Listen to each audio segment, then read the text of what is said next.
अगर आप भी अक्सर खुद को टूटा हुआ, बोझिल या बेमकसद महसूस करते हैं और अगर आपका भी किसी चीज़ में दिल नहीं लगता, चिड़चिड़ापन रहता है और हर वक्त गुस्सा आता है और इस तरह की बेशुमार अलामतें हैं जो इस चीज़ को शो करती हैं कि आप डिप्रेशन, एंजाइटी का शिकार हैं। बिस्मिल्लाहिर्रहमानिर्रहीम। अस्सलाम वालेकुम एवरीवन। उम्मीद करती हूँ आप सब खैरियत से होंगे। Welcome back to my YouTube channel. आज हम बात करेंगे कि एंजाइटी, डिप्रेशन से हम किस तरह निकल सकते हैं और ये क्यों होता है, हम क्यों एंजाइटी, डिप्रेशन का शिकार हो जाते हैं। और ये प्रॉब्लम किसी एक शख्स के साथ नहीं है, ये प्रॉब्लम हर घर में हर दूसरे शख्स के साथ है और हम इस पे बात ही नहीं करते। हमें समझ ही नहीं आ रहा होता कि हम इससे किस तरह डील करें, किस तरह हम इस सिचुएशन से निकलें। सबसे पहले हम बात करते हैं कि हम एंजाइटी और डिप्रेशन का शिकार क्यों होते हैं। जब हम लोगों की बातों को बहुत ज़्यादा सोचते हैं और हम उस पर बहुत ही ओवर थिंकिंग करते हैं तो ये चीज़ हमें डिप्रेशन की तरफ ले जाती है। और जब हम लोगों से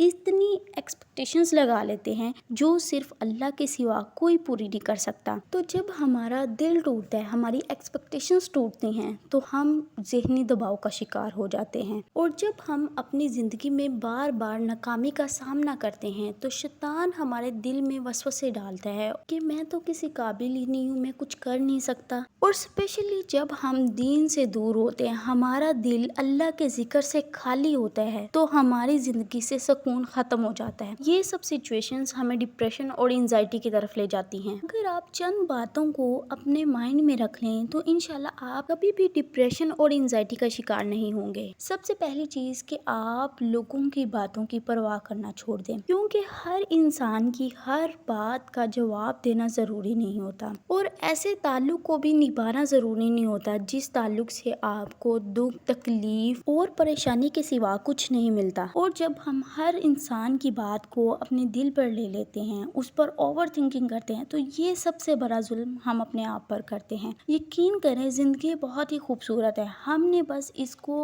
अपने दिमाग से, अपनी सोचों से मुश्किल बना दी है। आप बस इतना सोचा करेंगे कि अगर कोई चीज़ आपके कंट्रोल में है, आप उसको कर सकते हैं, तो आप उसको बेहतर करने की कोशिश किया करें। अगर कोई चीज़ आपके कंट्रोल में नहीं है तो आप उसको अल्लाह पर छोड़ दें। और जब अल्लाह की ज़ात किसी चीज़ को संभाल लेती है, फिर दुनिया के सारे इंसान मिलकर आपको तोड़ने की कोशिश करें, आपको गिराने की कोशिश करें, वो नहीं कर सकते। इस रिलेटेड ही अल्लाह ताला सूरह बकरा की 286 आयत में फरमाते हैं, अल्लाह किसी जान पर इसकी ताकत से ज़्यादा बोझ नहीं डालता।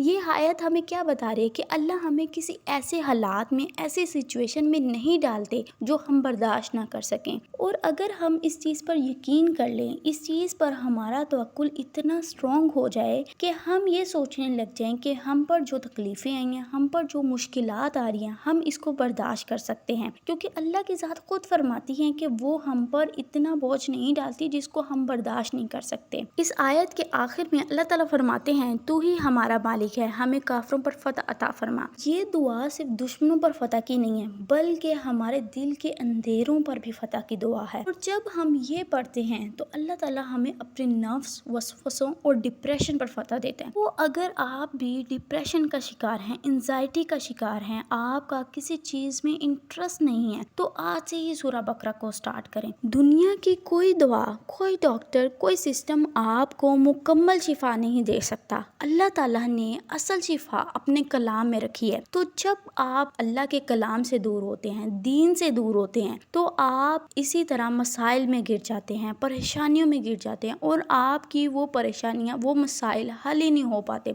जब तक आप अल्लाह की तरफ रजू नहीं करते, अल्लाह से मदद तलब नहीं करते। और जब कभी आपका दिल घबराए, आपने वजू करके अल्लाह के सामने खड़े हो जाना है, 2 रकत नमाज पढ़नी है और फिर आपने कुरान पाक की तिलावत स्टार्ट करनी है। और बिलीव में इससे आपके दिल को इस तरह सुकून मिलेगा जैसे आपको तकलीफ थी ही नहीं। अगर आप अपनी ज़िंदगी में खुश रहना चाहते हैं, अपनी ज़िंदगी में सुकून चाहते हैं, तो लोगों से उम्मीदें लगाना छोड़ दें, अपनी ساری ایکسپیکٹیشنز، اپنی ساری امیدیں اللہ سے لگائیں، اور اللہ کی ذات وہ ذات ہے جیسا آپ اس سے گمان کریں گے اللہ کی ذات آپ کو ویسا نوازیں گی، اور اللہ کی ذات آپ کو کبھی مایوس نہیں کریں گی۔ لیکن جب ہم اپنی امیدیں، اپنی ایکسپیکٹیشنز لوگوں سے لگا لیتے ہیں تو ہمیں ہمیشہ مایوسی کا سامنا کرنا پڑتا ہے۔ اور جس شخص نے سورہ بقرہ کو پڑھنا شروع کیا ہے، سورہ بقرہ کو اپنی زندگی میں شامل کیا ہے، انہوں نے سب سے پہلے یہ کہا ہے کہ ہمیں اس سورہ سے بہت ہی سکون ملا ہے، ہمارے گھر میں سکون ہے۔ تو یہ برکتوں والی سورت ہے، اور جب آپ نے اس سورہ کو اپنی زندگی میں شامل کر لیا تو یقین جانیں آپ کی زندگی سکون سے بڑھ جائے گی۔ آپ نے بس اپنی زندگی میں